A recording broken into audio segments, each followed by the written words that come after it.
pagi semua. Perkenalkan, nama saya Devi Dominika, mahasiswa Program Studi Pendidikan Guru Sekolah Dasar Universitas Tribuana Tunggadewi Malang. Di sini saya akan menyampaikan resum atau rangkuman pembelajaran pendidikan inklusi. Apa itu pendidikan inklusi? Karakteristik pendidikan inklusi, tugas guru pendamping khusus atau yang disebut dengan GPK, tugas kepala sekolah, tugas guru kelas, tugas administrasi, sarana prasarana sekolah inklusi, serta prasarana khusus yang dibutuhkan untuk anak berkebutuhan khusus. Oke, kita akan lanjut ke pembahasan materi. Pengertian pendidikan inklusi. Pendidikan inklusi adalah bentuk penyelenggaraan pendidikan yang menyatukan anak-anak berkebutuhan khusus dengan anak-anak normal pada umumnya untuk belajar. Pendidikan inklusi merupakan sekolah untuk mengakomodasi semua anak tanpa memandang kondisi fisik, intelektual, sosial, emosional, linguistik, atau kondisi lainnya. Ini harus mencakup anak-anak penyandang cacat berbakat. Tujuan pendidikan inklusi. Yang pertama, tujuan yang ingin dicapai anak dalam mengikuti kegiatan belajar dalam inklusi. Yang kedua, tujuan yang ingin dicapai guru-guru dalam pelaksanaan pendidikan inklusi. Yang ketiga, tujuan yang akan dicapai bagi orang tua antara.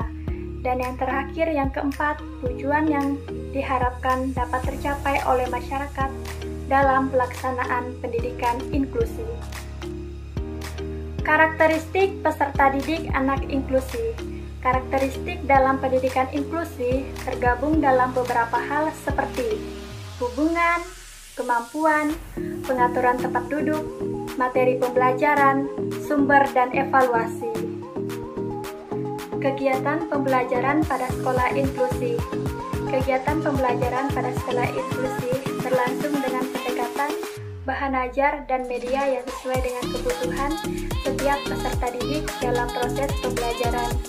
Guru diminta aktif, inovatif, dan keaktifan dalam penyampaian pembelajaran. Tugas guru pendamping khusus atau yang disebut GPK menyusun instrumen asesmen pendidikan bersama-sama dengan guru kelas, menyelenggarakan kurikulum atau kompensatoris, menyelenggarakan layanan pembelajaran khusus, menyelenggarakan kunjungan rumah, menyelenggarakan adaptasi media, pengelolaan alat bantu, seragam khusus, buku khusus, media khusus, penyelenggaraan pengembangan program pembangunan sistem koordinasi antara guru, pihak sekolah, dan orang tua peserta didik, melaksanakan pendampingan kepala sekolah berkebutuhan khusus pada kegiatan pembelajaran bersama-sama dengan guru kelas, memberikan bantuan layanan khusus bagi anak berkebutuhan khusus yang mengalami hambatan dalam mengikuti kegiatan pembelajaran di kelas umum, memberikan bimbingan secara kesinambungan, dan membuat catatan khusus kepada anak berkebutuhan khusus. Selama mengikuti kegiatan pembelajaran, memberikan bantuan atau berbagi pengalaman pada guru kelas agar mereka dapat memberikan pelayanan pendidikan kepada anak berkebutuhan khusus dengan tepat. Tugas kepala sekolah bertanggung jawab terhadap pelaksanaan dan keberhasilan pendidikan inklusi yang dipimpinnya. Membentuk tanggung jawab dan upaya mencapai keberhasilan tersebut dapat dilihat dari program-program yang dibuat, realisasi dan evaluasi yang dilakukan mengenai pendidikan inklusi. Harus menjadi teladan dan contoh yang baik dalam hal menerima perbedaan, keberadaan anak berkebutuhan khusus, dan memberikan perhatian dan pelayanan yang sama dengan peserta didik normal lainnya.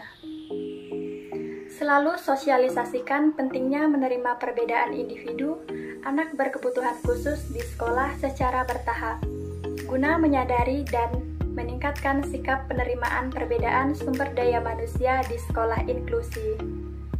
Tugas guru kelas berkomunikasi secara berkala dengan keluarga, yaitu orang tua atau wali, tentang kemajuan anak mereka dalam belajar dan berprestasi.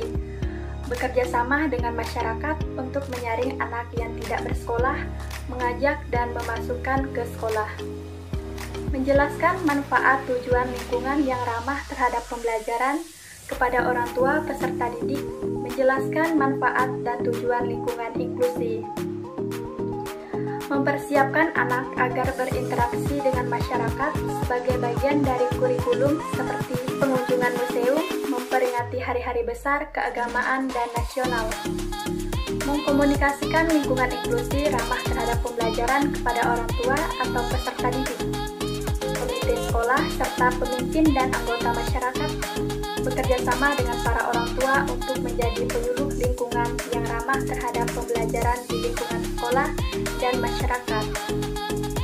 Tugas tenaga administrasi menyusun jadwal tugas seminggu untuk masa pelaksanaan atau semester atau tahunan dan mengusahakan pengesahan kepala sekolah, menyusun laporan pelaksanaan tugas pelayanan, dan menyampaikan kepala sekolah serta pihak-pihak yang berkepentingan. Merekam hasil asesmen dan evaluasi khusus, menyimpan dan mengatur penggunaan dokumen-dokumen evaluasi khusus. Menyelenggarakan administrasi pelaksanaan kurikulum atau pengajaran komprehensif, kunjungan rumah pengelolaan alat bantu paraga khusus, adaptasi media, alat, serta penyelenggaraan administrasi pengembangan program. Melaksanakan administrasi yang berkaitan dengan jabatan GPK. Sarana prasarana sekolah inklusi merupakan perangkat keras maupun perangkat lunak yang biasa dipergunakan untuk menunjang keberhasilan pada pelaksanaan pendidikan inklusi pada satuan pendidikan tertentu. Prasarana khusus yang dibutuhkan untuk anak berkebutuhan khusus. Anak tunanetra. Untuk peserta didik tunanetra diperlukan ruang untuk melaksanakan kegiatan asesmen, konsultasi, orientasi, mobilitas, latihan fisik, keterampilan.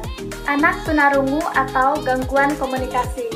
Untuk peserta didik tunarungu atau gangguan komunikasi, diperlukan ruang untuk melaksanakan kegiatan asesmen, konsultasi, latihan binawicara, dan lainnya. Anak tunagrahita. Untuk peserta didik tunagrahita atau anak lamban belajar, diperlukan ruang untuk melaksanakan kegiatan asesmen, konsultasi, latihan sensori, bina diri, remedial teaching, latihan perseptual, keterampilan dan penyimpanan alat. Anak tunadaksa. Untuk peserta didik tunadaksa diperlukan ruang untuk melaksanakan kegiatan asesmen, konsultasi, latihan fisik, bina diri, remedial teaching, keterampilan dan penyimpanan alat. Anak tunalaras. Untuk peserta didik tunalaras diperlukan ruang untuk melaksanakan kegiatan asesmen, konsultasi, latihan perilaku, terapi permainan, terapi fisik. Anak berbakat istimewa. Untuk anak berbakat istimewa, didampingi memperdayakan atau mengoptimalkan penggunaan prasarana yang ada apabila di sekolah penyelenggaraan pendidikan inklusif peserta didiknya ada yang berbakat. Prasarana khusus yang perlu disediakan adalah ruang asesmen anak yang mengalami kesulitan belajar. Untuk peserta didik yang mengalami kesulitan belajar, diperlukan ruang untuk melaksanakan kegiatan asesmen dan remedial. Sekian rangkuman materi dari saya, semoga bermanfaat dan terima kasih.